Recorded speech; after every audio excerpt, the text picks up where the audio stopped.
Right. Celebrity or influencer, sino yung gusto nyong maging guest dun sa show and why? Whoa. Hot. Ano yan? That's a good question. Oh, si Trump. Oh! Si Trump.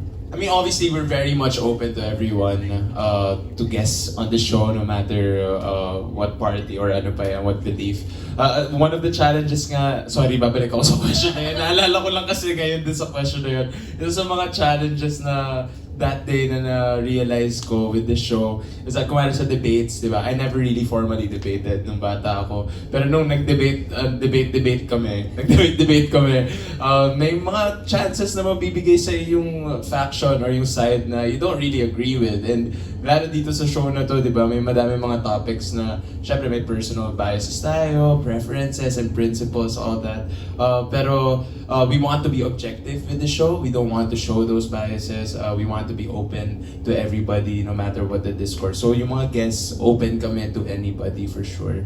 Kung mamimili, hirap kayo. May naisip ba kayo? Hirap na ako mamili. I guess partly kung ano yung topic. Yeah. Diba? And I think part of the agreement namin, we have to present all sides. And siguro isang mahalaga din yung during that workshop, yung na ano sa kanila, yung makinig. Kasi nakakatawa ng debate. Yung unang round ng debate, di syempre dalawa silang grupo. Si Gretchen yung nag-facilitate eh. Nakakatawa kasi yung isang group, excited, gagawin yung kanilang to the point, hindi nila pinapakinggan yung sinabi ng kabila. So ginagawa lang nila yung maganda nilang speech nung first round. Di ba yun yung pinuna ni Gretchen? Sabi ni Gretchen, guys, hindi kayo nakinig. And it was good speeches, no? So yung next round, nakinig na sila. So, kasi di ba yun yung, sometimes yun yung, yun yung challenge natin. Hindi tayo nakikinig. Di ba? Nauuna ka agad yung nasa isip natin to the point we don't hear the other person. And siguro yun yung isa sa magandang dito sa grupong to. Ang babait nila. Hindi nyo alam, Father. Tsaka kasi, ito I just want to share this, lagi kong paulit-ulit na sinasabi sa kanila, you own this show. Hindi lang kami, o si Direk, o si Lola Chit, o yung production team ang dapat magplano nito. Sabi ko, kayo ang dapat magplano. This is your show. Kasi, di ba, tayong matatanda, facilitator lang kami. But I really want them to get the ball and run with the ball, di ba? And kita nyo naman, kayang-kaya, di ba? You must agree with me, di ba? Kayang-kaya nila. So, okay, go ahead. Sorry. Kayo na, sagot pa kayo ulit. Robbie. Well, to answer your question, I don't have one name on the top of my head. Pero as mentioned by Father Tito at sa sinabi ko kanina, the goal for this show is to provide a holistic perspective. So, I would like and be privileged if we could host debates and conversations with industry experts and leaders, especially yung mga leaders na may plataforma na, may audience, may following, para mas lalo pa natin pwedeng palawakin yung mga usapan na nangyayari dito sa platform natin. Ako naman, no specific person, pero siguro I'm very excited to be able to have conversations and debates with these politicians, people from their own respective fields, students also. So, abangan nyo na lang po kung sino yung mga guests namin po. Okay, thank you. Ako hindi. Excited lang ako na mangyari yung may episode na meron talagang nagdi-disagree yung both sides, no? Talagang debate talaga. Oo, yung ganon. Kasi dun natin na mapapatunayan na mission accomplished. Na uuwi tayo hindi para maging tama, di ba? Para lumawak yung perspective and yung lens natin. Yun. To provoke thought. To provoke. Yes. So same ito nung previous na version na one na meron pa rin yung mga debate na talagang Meron pa rin. nagpapalitan sila. And paano nyo yun hinandle? Hindi pa na-stress dahil Masaya po siya. We're blessed because we don't have to do this alone. So we have hosts here. We were also missing Katie and Ralph with us. Si KD pala may lagnat. Kaya wala siya dito, si KD nilagnat. Tapos si Ralph naman, matagal nang naplano yung bakasyon ng pamilya nila. Kaya they're not with us today. Yeah. Yes, but it's because of his team, because of Direk, Father Tito, Tita Chit, everyone else in the prod team that we feel confident na kaya namin to. Because we know that together, the entire team will prepare, do our due diligence. We have a mission to do. So, we're not perfect, we might make mistakes, but personally me, I'm confident because of the people that I'm surrounded with in this project. Thank you. Wala dito, Chad, yung Shuvi, stop! Walang ganun. Safe space. Ang wide Yes. space. Safe space. Yes. Our next question will come from the beautiful and ang all ears parate na si Ana Cerezo of TV Patrol. Hello, congratulations. Thank you. Syempre yung Why Speak, talagang its goal is to provoke thought to a wide audience. Pero kayo, personally, ano yung parang niche or specific sector person na gusto nyong talagang mapaisip or at ano yung specific, kasi marami kayong tatakal, siguro yung advocacy na yun talaga yung malapit sa puso nyo na gusto nyong may ma-move, ma-antig. I guess I'll start.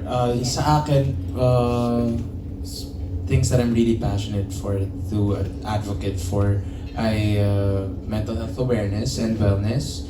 That's really one. My family and I, we have a non-profit organization dedicated to that.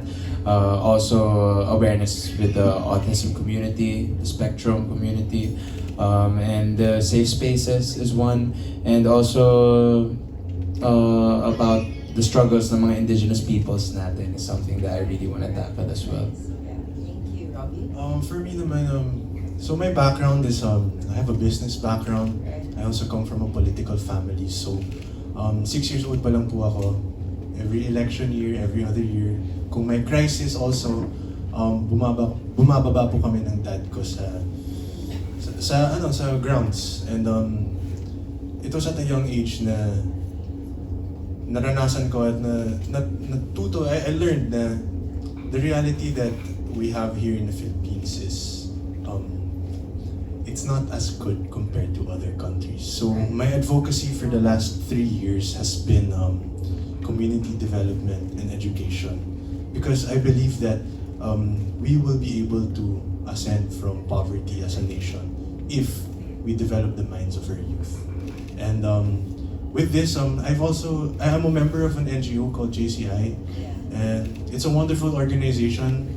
Our chapter consists of 550 members, in which they output 200 projects a year. I've been fortunate to be a part of about 5, but looking to add on to more on that. But I'm hoping that my experience around me can give me a little bit more added insight pagdating sa mga topics of economics, community development, educational programs, and so on. Thank you.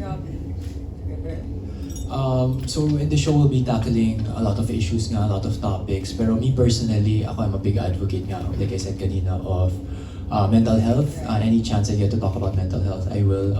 I lost my brother to mental health. I'm also a big advocate to the environment.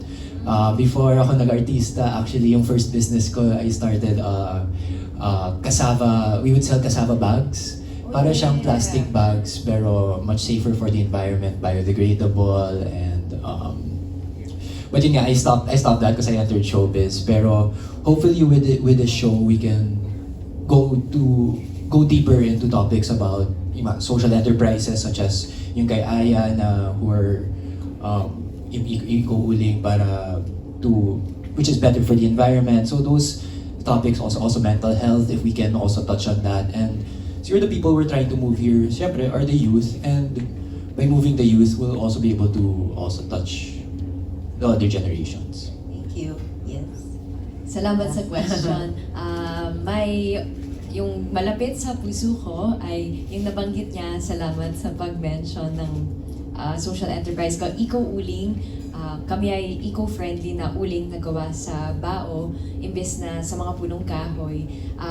We are closely working with koprahan, coconut farmers, and mga indigenous communities sa Sierra Madre at the moment. Lagi akong nasa bundok actually kapag kapag hindi kami nasa taping.